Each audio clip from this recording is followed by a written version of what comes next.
Cuando leí el mensaje en la tableta que mi hija olvidó en esa cabaña helada, el mundo se detuvo. Ahí estaba escrito claramente: vende la casa esta misma semana. La vieja no regresa. Sentí que el piso se abría bajo mis pies y las piernas me fallaron. Caí en el sofá temblando, no por el frío de Noruega, sino por el terror de saber que me habían llevado allí para morir.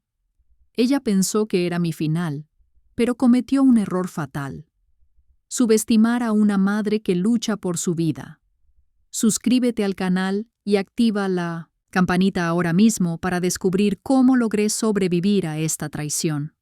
Esta historia es una advertencia vital que podría salvar tu patrimonio, así que, por favor, escúchala hasta el final. Soy Doña Rocío. Tengo 68 años y les hablo desde mi amado puerto de Veracruz. Nunca imaginé que el frío pudiera doler tanto, sobre todo yo, que nací y crecí con el sol, quemándome la piel aquí en el puerto de Veracruz.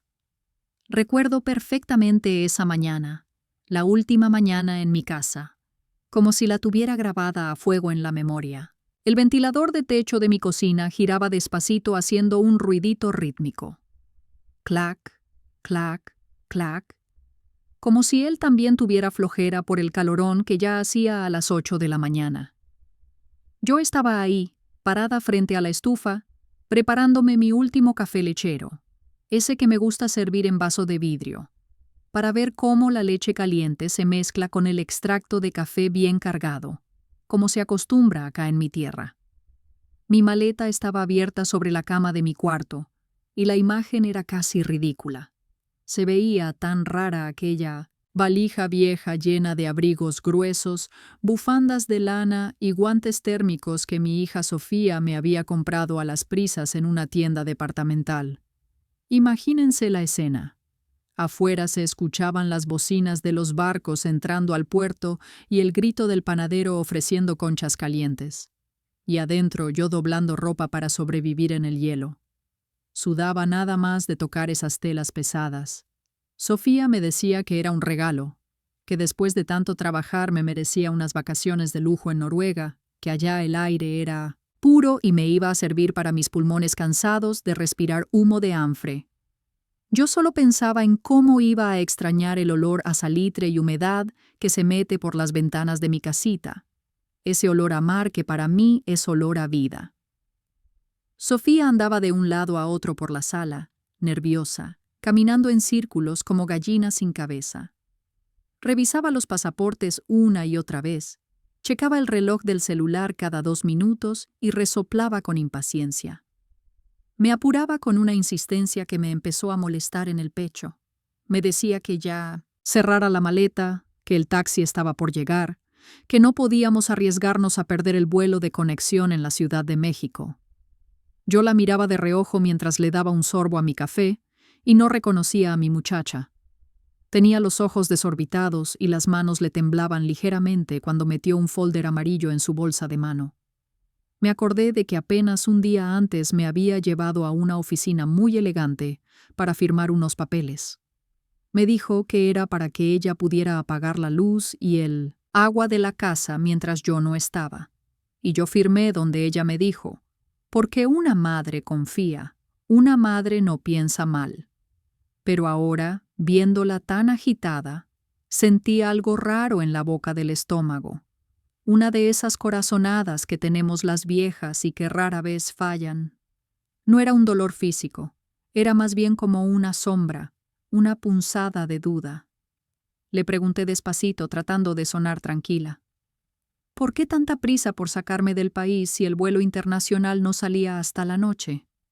Ella ni siquiera se volteó a mirarme a los ojos, solo me contestó secamente que eran cosas de logística, que yo no entendía de viajes internacionales y que mejor me apurara si no quería echar a perder mi propio regalo. Se suponía que esto era un premio. 30 años vendiendo bolovanes y picadas en el malecón, con las manos llenas de ampollas por el aceite hirviendo, todo para pagarle su carrera de administración, para que ella fuera alguien, para que tuviera esa clase que tanto decía que le faltaba a nuestra familia. Y ahora, según ella, quería recompensarme. pero su voz no sonaba a cariño, sonaba a urgencia, sonaba a alguien que quiere deshacerse de un bulto lo más rápido posible. Me tomé el último trago de café y me supo amargo, aunque le había puesto 2 cucharadas de azúcar. Antes de que ella me jalara hacia la puerta, le pedí un minuto. Fui hasta el altarcito que tengo en la entrada, donde está mi Virgen del Carmen, rodeada de unas flores de plástico que compré en el mercado, porque esas no se marchitan con el calor. Me persigné despacio.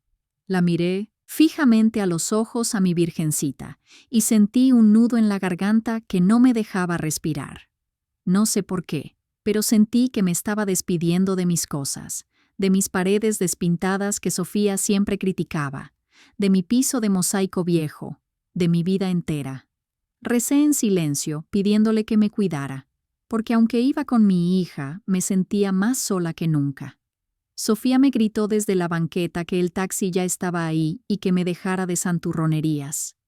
Apreté mi rosario en la bolsa del abrigo, nuevo. Sentí el aire caliente del puerto en la cara por última vez y salí sin saber que me llevaban directo a la oscuridad. Mientras esperábamos en la sala de abordar del aeropuerto de la Ciudad de México, no podía dejar de mirarme las manos. Están llenas de pequeñas cicatrices, manchas oscuras y la piel curtida por 30 años de pelear contra el aceite hirviendo. Esas manos fueron las que pagaron el boleto de avión, la ropa de invierno y, sobre todo, la carrera de Sofía. Cerré los ojos un momento y pude oler de nuevo la manteca y la masa de maíz, ese aroma que se me impregnó en el alma después de tantas décadas vendiendo picadas, empanadas y bolovanes en el malecón. Recuerdo cómo me ardían los brazos cuando el aceite brincaba, pero yo nunca me quejaba, porque cada peso que ganaba vendiendo un bolován de jaiba o una gordita de frijol era un peso más para la colegiatura de mi hija. Sofía siempre se avergonzó de eso. Desde que entró a la preparatoria de paga, le molestaba que yo fuera a recogerla con mi delantal puesto o que oliera a comida. Ella quería otra vida. Quería tener clase. Como decía siempre, quería ser diferente a su madre, la bolovanera. Por eso se esforzó tanto en estudiar administración y yo me sentía tan orgullosa de verla convertida en una licenciada, limpia, elegante, sin grasa debajo de las uñas. Quizás por ese mismo orgullo, fue que no cuestioné nada cuando me llevó ante el notario un día antes del viaje. Me puso un montón de hojas enfrente y me dijo que eran trámites sencillos, solo para que ella pudiera encargarse de pagar la luz, el agua y el predial de la casa mientras yo estuviera disfrutando de la nieve en Europa. Yo agarré la pluma y firmé donde su dedo índice me señalaba, sin leer las letras chiquitas, porque una madre no desconfía de la sangre que ella misma alimentó. Pensé que estaba criando a una mujer responsable, no a una extraña que ahora me miraba con impaciencia desde el otro asiento. El aire acondicionado del aeropuerto estaba muy fuerte y empecé a sentir frío, así que busqué mi celular en la bolsa para marcarle a mi vecina, doña Toña, y decirle que ya íbamos a salir. Apenas lo saqué, Sofía me lo arrebató de las manos con una rapidez que me asustó.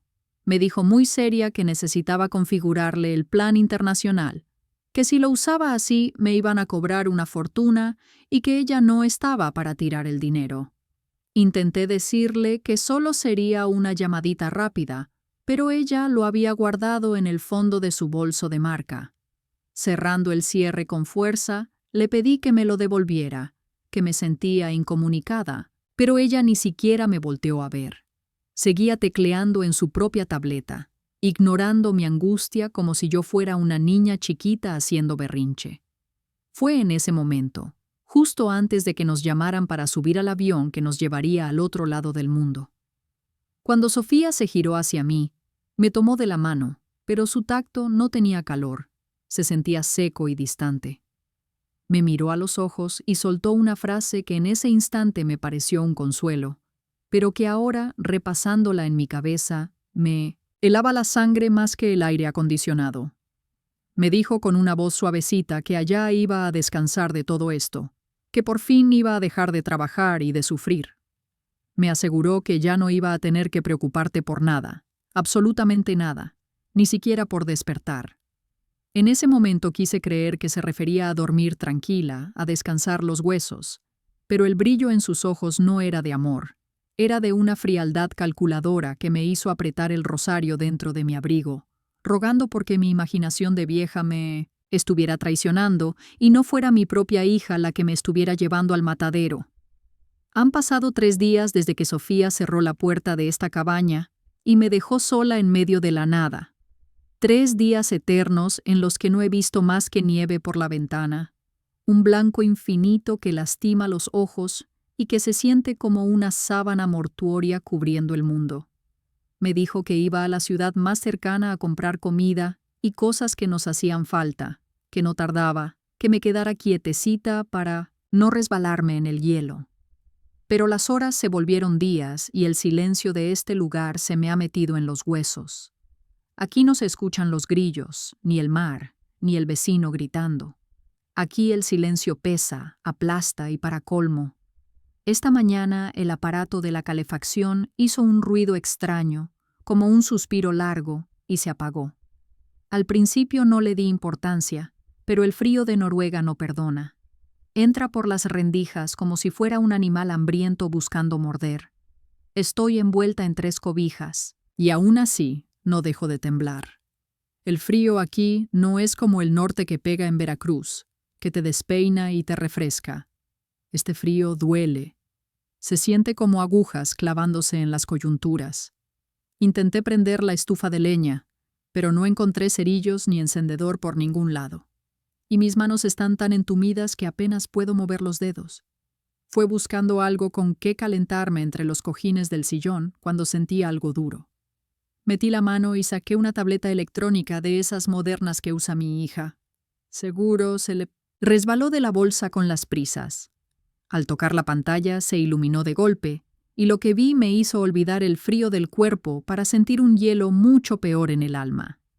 La pantalla estaba abierta en una conversación de mensajes. El nombre del contacto decía claramente: Licenciado Ramírez Inmobiliaria, Veracruz. Mis ojos, cansados y llorosos, tardaron en enfocar, pero cuando leí las letras sentí que el piso se abría bajo mis pies. El último mensaje enviado por Sofía justo antes de salir de aquí decía: Ya tengo el documento listo y firmado. Es un poder general para actos de dominio, así que no necesitas mi firma presencial para todo. Vende la casa esta misma semana, al precio que sea. Urge la transferencia. La vieja no regresa. Me tuve que sentar de golpe porque las piernas me fallaron. Solté la tableta como si quemara. Poder general para actos de dominio. Esas palabras retumbaban en mi cabeza. No eran papeles para la luz y el agua. Me había hecho firmar mi propia sentencia. Me había robado mi casa, mi patrimonio, el techo que construí, centavo a centavo vendiendo comida en la calle. Y lo peor, lo más cruel era esa frase final. La vieja no regresa. No era una suposición, era un plan. Me había traído al fin del mundo, a un lugar donde no hablo el idioma, donde no conozco a nadie, para dejarme aquí, congelada y olvidada mientras ella cobraba el dinero de mi esfuerzo. Sentí una presión brutal en el pecho, como si un elefante se me hubiera sentado encima. El corazón me latía desbocado, pum, pum, pum, golpeando contra las costillas. Me toqué el cuello y sentí las venas saltadas. Se me estaba subiendo la presión. Lo sabía. Conozco mis achaques. Busqué desesperada en mi bolsa de mano mi pastillero. Ese que nunca olvido, pero no estaba. Volqué la bolsa sobre la alfombra. Salieron chicles, pañuelos, mi rosario, pero las medicinas no. Ella también se las había llevado o las había escondido. Ahí, temblando incontrolablemente, ya no supe si era por la hipotermia que avanzaba o por el terror puro que me paralizaba. Entendí todo. No era un viaje de premio, no era amor de hija, era una trampa mortal. Me había traído a una jaula de hielo para que la naturaleza hiciera el trabajo sucio. Si me moría aquí de un infarto o de frío, ella regresaría a México como la hija doliente que perdió a su madre en un trágico accidente durante las vacaciones soñadas. Las lágrimas se me congelaban en las mejillas. Miré por la ventana a ese bosque blanco y mudo, y por primera vez en mi vida sentí que mi Virgencita del Carmen estaba muy, muy lejos de mí. No sé de dónde saqué las fuerzas. Quizás fue la misma rabia lo que me calentó la sangre que se me estaba congelando, pero con los dedos tiesos y torpes, logré abrir la aplicación de videollamada en la tableta de mi hija. Solo tenía una opción, una sola persona en Veracruz en la que podía confiar mi vida entera. Don Beto, mi vecino de hace 40 años, ese hombre bueno que me ayudaba a cargar los tanques de gas y que siempre me saludaba quitándose el sombrero. Cuando su cara apareció en la pantalla, pixelada y lejana, sentí que me volvía el alma al cuerpo. Él estaba en camiseta, sudando el calor del puerto, y al verme envuelta en cobijas, pálida y con los labios morados, soltó un grito de espanto. No tuve tiempo para saludos. Atropellándome con las palabras, le conté todo. Le mostré los mensajes de la inmobiliaria y le supliqué que fuera a detener esa venta, que ese poder notarial era un fraude, que yo estaba viva y secuestrada en el hielo. Don Beto no hizo preguntas tontas. Como el buen jarocho que es, reaccionó de inmediato. Me dijo que mantuviera la conexión abierta, que iba a grabar mi testimonio ahí mismo y correr al notario y a la policía con el teléfono en la mano. Pasaron las horas más largas de mi existencia, escuchando el silencio de la nieve afuera y los latidos de mi propio corazón, hasta que la pantalla se iluminó de nuevo con un mensaje de texto de mi vecino. La venta estaba parada, la policía estaba notificada y el consulado ya sabía mi ubicación. Pero justo en ese instante de alivio, escuché el ruido de un motor rugiendo afuera. Unas llantas derraparon en la nieve y una puerta se azotó con violencia. Sofía había regresado. Entró en la cabaña como un huracán trayendo con ella una ráfaga de aire helado que terminó de enfriar la habitación. No traía bolsas de comida, ni medicinas, ni leña. Traía el rostro descompuesto por la furia. Seguramente el agente inmobiliario ya le había avisado que la operación se había caído. Al verme sentada en el sofá, con su tableta en mis manos y una mirada que ya no era la de su madre sumisa, se le cayó la máscara. No me preguntó si estaba bien. No corrió a abrazarme después de 3 días de abandono. Lo primero que me gritó fue por qué me metía en sus asuntos. ¿Por qué tenía que arruinarle el futuro? Se atrevió a decirme que yo ya viví suficiente, que la casa era su derecho, que ella necesitaba ese dinero para ser alguien. Fue entonces cuando la Rocío que vendía bolovanes bajo el sol, la mujer que se partió el lomo 30 años, despertó de su letargo. Me puse de pie, tambaleándome entre las cobijas, pero manteniéndome erguida, y la miré con una firmeza que la hizo retroceder un paso. Le dije con mi voz ronca, pero clara, esa voz fuerte de la costa que dejara de mentir. Le grité en su cara que no me había traído a ver la nieve, que me había traído a morir. Le dije que no era un estorbo, que yo era su madre, la mujer que le dio la vida, y que ahora ella intentaba quitármela como si fuera un perro viejo. Le recordé cada gota de sudor que me costó esa casa que ella quería malbaratar, y le aseguré que mientras yo tuviera aliento, ella no vería ni un centavo de mi esfuerzo. Sofía intentó acercarse, quizás para quitarme la tableta o para intimidarme, pero se detuvo en seco cuando escuchó la voz del cónsul que salía del aparato, informándole que las autoridades locales venían en camino. Su arrogancia se desmoronó en un segundo, convirtiéndose en miedo, ese miedo cobarde de quien se sabe descubierto. En ese momento tomé la decisión más dolorosa de mi vida, una que me partió el corazón en dos, pero que era necesaria para salvarme. Decidí que no iba a perdonarla. Le dije que iba a proceder legalmente por abandono de adulto mayor y tentativa de despojo. Vi cómo se le llenaban los ojos de lágrimas falsas, intentando manipularme de nuevo, llamándome mamita, pero yo ya estaba blindada. Me ajusté el rebozo improvisado que me había hecho con una manta y me senté a esperar a la policía sabiendo que regresaría a México sola, pero con la dignidad intacta. Regresar a Veracruz fue como despertar de una pesadilla para entrar en otra distinta, una más silenciosa y solitaria.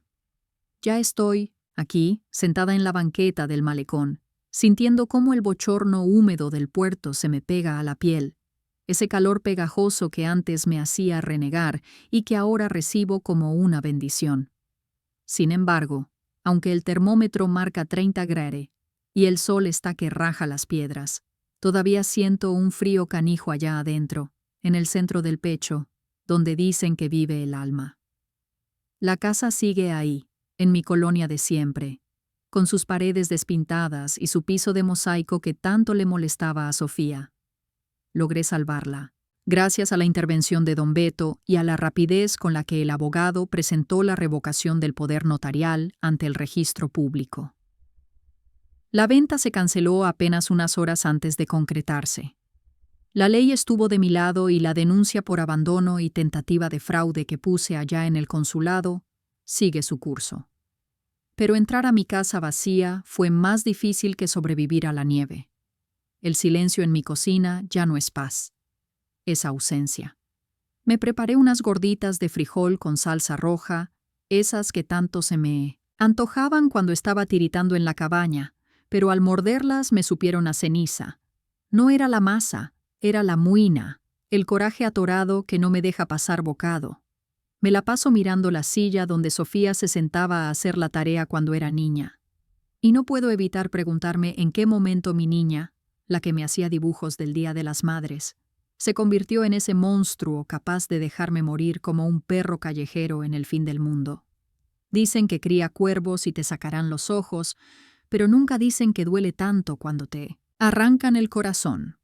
Ayer fui a ver al notario para blindar mi patrimonio. Me explicó que lo que Sofía intentó hacer es un delito penado por la ley y que muchas personas mayores caen en la misma trampa por exceso de confianza. Me sentí tan tonta, tan ingenua. Pero el licenciado me dijo que no es culpa de uno por amar, sino de ellos por traicionar. Ahora tengo mi testamento arreglado y mis papeles bajo llave. Aprendí la mala que el enemigo a veces no toca a la puerta, sino que duerme en la habitación de al lado. Es triste tener que protegerse de la propia sangre, de los hijos a los que una les limpió los mocos y les curó las rodillas raspadas. Pero así es la vida, y más vale vieja desconfiada que vieja muerta. Hoy vine al mar para despedirme de lo que quedaba de esa ilusión. Traje conmigo el sobre con los folletos del viaje y las pocas fotos que nos tomamos en el aeropuerto, donde yo sonreía como boba y ella tenía esa mirada esquiva que no supe leer a tiempo. Me acerqué a la orilla, ahí donde rompen las olas con fuerza, y saqué esos papeles brillantes. Los miré por última vez.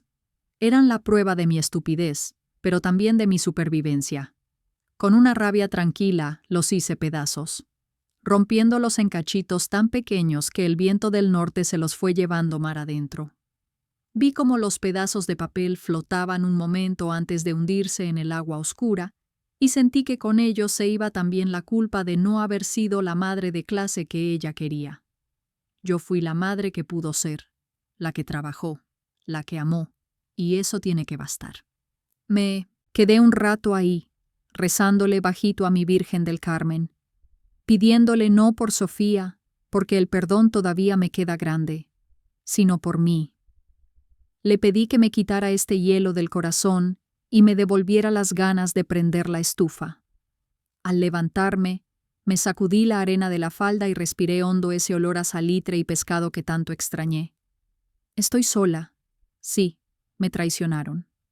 Sí, pero estoy viva. Estoy en mi tierra y esta casa, mi casa, nadie me la quita. Me acomodé el rebozo, no por frío, sino por costumbre, y caminé de regreso a mi vida, con paso lento, pero firme, porque a esta jarocha no la tumba ni el hielo de Noruega, ni la ingratitud de una hija. Sobreviví. Y eso, Pachi, eso es lo único que importa. Han pasado meses y mi casa en el puerto ya no huele a tristeza, sino a café lechero y bolovanes recién horneados. Aunque la denuncia contra Sofía sigue su curso y su ausencia pesa, duermo tranquila, sabiendo que nadie me sacará de mi hogar. He vuelto a caminar por el malecón, saludando a don Beto y sintiendo el sol jarocho en la cara, recuperando mi alegría lejos del hielo y la traición. Aprendí a la mala que el amor de madre puede ser infinito, pero la dignidad jamás debe ser negociable. Mi consejo es directo. Protejan su vejez como un tesoro. Nunca firmen poderes notariales sin leer las letras chiquitas, ni siquiera a sus hijos. Blinden su patrimonio legalmente y no suelten las riendas de sus bienes, porque nadie cuidará de ustedes mejor que ustedes mismas. ¿Alguna vez sintieron que debían protegerse de su propia sangre? Cuéntenme en los comentarios. Doña Rocío, 68 años.